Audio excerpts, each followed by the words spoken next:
नमस्कार दोस्तों, आप देख रहे हैं एक भारत वंचितों की आवाज और आपके साथ मैं हूं राम बाबू गौतम। राहुल गांधी ने लोकसभा के अंदर एज ए नेता प्रतिपक्ष जो बयान दिया है उसको लेकर के बहुत ज्यादा बवाल मचा हुआ है। सोशल मीडिया से लेकर मेन स्ट्रीम मीडिया तक राहुल गांधी के हिंदू को लेकर के जो बयान है उस पर बहुत ज्यादा जो है हंगामा मचा हुआ है। अब बहन जी ने भी ट्वीट करके राहुल गांधी को बहुत खरी खरी सुनाई है। और जैसा कि अक्सर बहन जी मायावती जी अपने भाषणों में, अपनी प्रेस कॉन्फ्रेंस में, अपने बयानों में वो अक्सर कहती रहती हैं कि भाजपा और कांग्रेस में कोई अंतर नहीं है, दोनों एक ही थाली के चट्टे बट्टे हैं। और फिर से एक बार बहन जी ने जो है राहुल गांधी को उनके बयान पर खूब खरी खोटी सुनाई है और राहुल गांधी पर आरोप लगाया है कि जिस तरीके से उन्होंने हिंदू धर्म को लेकर के बयान दिया है वो कहीं न कहीं भाजपा के पाले में गेंद डालकर भाजपा को सियासी फायदा पहुंचाने की कोशिश की गई है। लड़ाई को सीधे सीधे भाजपा बनाम कांग्रेस की करने की कोशिश की गई है।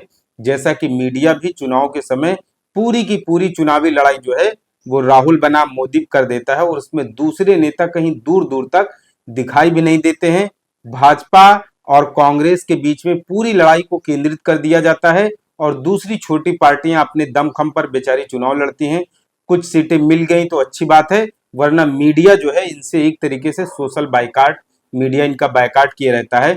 अब राहुल गांधी ने लोकसभा में नेता प्रतिपक्ष के तौर पर उन्होंने 1 जुलाई को जो भाषण दिया है उसको लेकर के सदन में तो हंगामा हुआ ही है और उसके अलावा बाहर भी, सदन के बाहर भी जोर शोर से हंगामा चल रहा है। इसके पहले मैंने अपने चैनल पर जो वीडियो बनाई है उसमें मैंने राहुल गांधी का बयान भी दिखाया है और उस पर योगी आदित्यनाथ ने किस तरीके से कड़ी प्रतिक्रिया व्यक्त की है उसको लेकर के भी मैंने दिखाया है। आप हमारे चैनल पर देख सकते हैं कि राहुल गांधी ने जो बयान दिया है उसको लेकर के किस तरीके से बवाल मचा हुआ है। मैंने उस पर एक स्टोरी पहले ही कर रखी है। अब राहुल गांधी ने जो बयान दिया है हिंदुओं को लेकर के उस पर बहन जी ने भी ट्वीट करके राहुल गांधी को जमकर खरी खोटी सुनाई है। पहले मैं आपको वो ट्वीट दिखाता हूं जो बहन जी ने राहुल गांधी को लेकर के दिया है। उसमें क्या कुछ लिखा है बहन जी ने वो मैं आपको सुनाता हूं। बहन जी ने लिखा है कि परम पूज्य बाबा साहब डॉक्टर भीमराव अंबेडकर ने देश में विभिन्न धर्मों के करोड़ों लोगों के हित, कल्याण, भाईचारा आदि के लिए धर्म निरपेक्षता के आधार पर संविधान बनाकर सभी धर्मों का सम्मान सुनिश्चित किया है, जिसके प्रति सत्ता और विपक्ष दोनों को सदन के भीतर व बाहर गंभीर होने की जरूरत है। मतलब बहन जी ने साफ साफ कहा है कि सदन में धर्म के आधार पर इस तरीके की बयानबाजी ना की जाए जिससे कि हंगामा खड़ा हो। जैसा कि राहुल गांधी बारी बारी से कभी भगवान शिव की, कभी इस्लाम को लेकर के, कभी जो है वो ईसाई धर्म को लेकर के वो तस्वीरें डिस्प्ले कर रहे थे। उसके बाद बहन जी ने लिखा है कि किंतु कल संसद में माननीय राष्ट्रपति के अभिभाषण पर धन्यवाद प्रस्ताव के दौरान नेता प्रतिपक्ष राहुल गांधी ने हिंदुत्व को लेकर के जो कुछ भी कहा उसका भाजपा एनडीए फिर से राजनीतिक फायदा उठाने में लग गई है। कांग्रेस द्वारा इनको ऐसा करने का अवसर प्रदान करना कितना उचित है ये सोचने की बात है। देश की जनता, बहुजन समाज के लोग इस पर गंभीरता से विचार करें, चिंतन करें कि जिस तरीके से राहुल गांधी ने एक तरीके से हिंदू धर्म को लेकर के बयान दिया है और भाजपा उस पर पे जो है उस बयान पर हंगामा कर रही है, उस पर लोगों को सोचना चाहिए। क्योंकि लड़ाई तो कुछ और हो रही थी, चुनाव कांग्रेस पार्टी ने किसी और मुद्दे पे लड़ा था, बात तो बाबा साहब डॉक्टर अंबेडकर की हो रही थी, बात तो दलितों को आरक्षण दिलाने की बात हो रही थी, बात थी दलितों और पिछड़ों का जो 50% के आरक्षण की कैप लगी उसको हटाने की हो रही थी, बात हो रही थी कि केंद्र सरकार में जो बैकलॉग पड़ा है करीब 60 लाख के आसपास भर्तियां खाली पड़ी उनको भरने की बात हो रही थी, बात हो रही थी कि दलितों पिछड़ों का जो खराब स्थिति है उनका आर्थिक सर्वेक्षण करके उनके उत्थान के लिए कुछ काम किया जाएगा। चुनाव में तो बातें ये हो रही थी और लेकिन जब राहुल गांधी नेता प्रतिपक्ष बने, सदन में उनको बोलने का मौका मिला और लीडर ऑफ अपोजिशन के तौर पर उन्होंने जब पहली स्पीच दी तो उनका पूरा भाषण जो है हिंदू, मुस्लिम, क्रिश्चियन, ईसाई इन सब चीजों पे केंद्रित हो गया और भाजपा को हिंदू हमेशा झूठ बोलते हैं, नफरत करते हैं, ये करते हैं, वो करते हैं, इन सब चीजों की बोलने की क्या जरूरत थी। और खासकर ये बात है कि राहुल गांधी ने संसद में एज ए नेता प्रतिपक्ष जो भाषण दिया, जो स्पीच दी, उस पर भाजपा के ही मंत्रियों ने राहुल गांधी को पकड़ लिया। राहुल गांधी को वहीं पर जो है वो टोका टाकी हो गई। राहुल गांधी ने अग्निवीर योजना को लेकर के जो बात की, उसको रक्षा मंत्री राजनाथ सिंह ने वहीं पर टोक दिया कि राहुल गांधी तथ्यों से अलग बात कर रहे हैं, ऐसा कुछ भी नहीं है।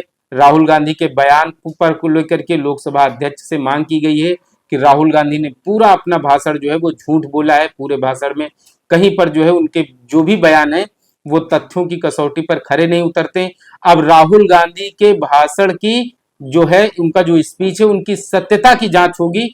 उन्होंने जितने भी अग्निवीर से लेकर के एमएसपी से लेकर के किसानों को, फसलों को एमएसपी को लेकर के जितने भी बयान दिए हैं, वो सब हवा हवाई थे। एक तरीके से राहुल गांधी का जो भाषण था वो ऐसा लग रहा था कि वो किसी चुनावी जनसभा में, रैली में बोल रहे हैं और भाजपा को जो है वो घेरने की कोशिश कर रहे हैं।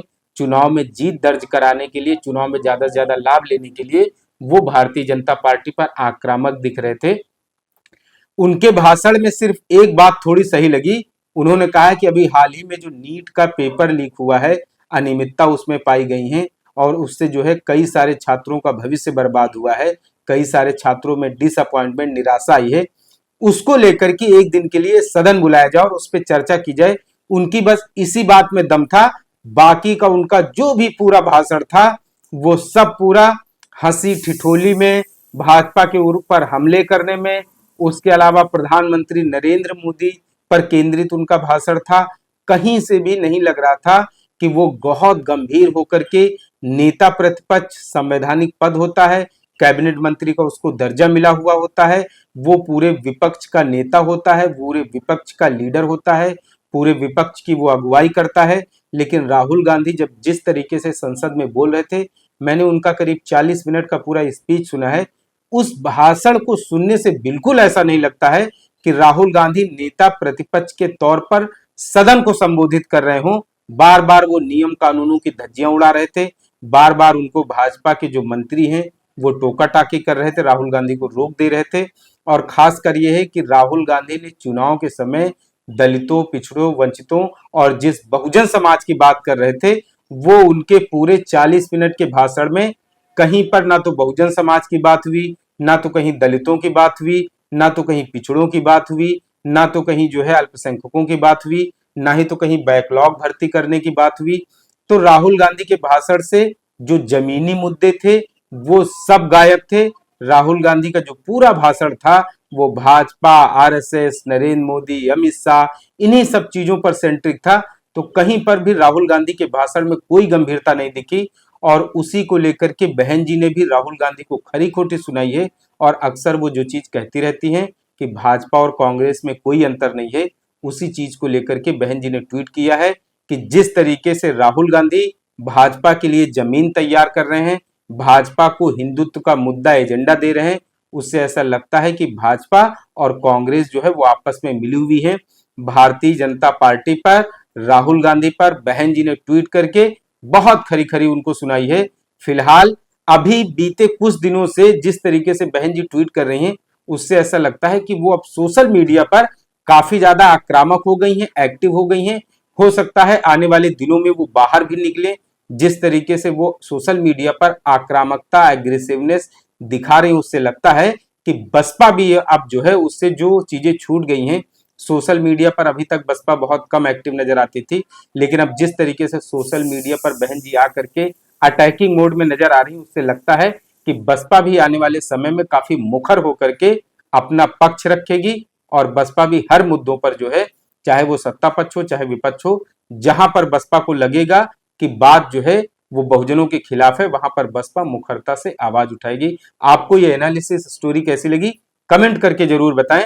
आपसे अपील है, एक भारत को शेयर और सब्सक्राइब जरूर करते रहें, जिससे कि शोषितों, पीड़ितों, वंचितों और मजलूमों की आवाज को सत्ता तक पहुंचाया जा सके। धन्यवाद।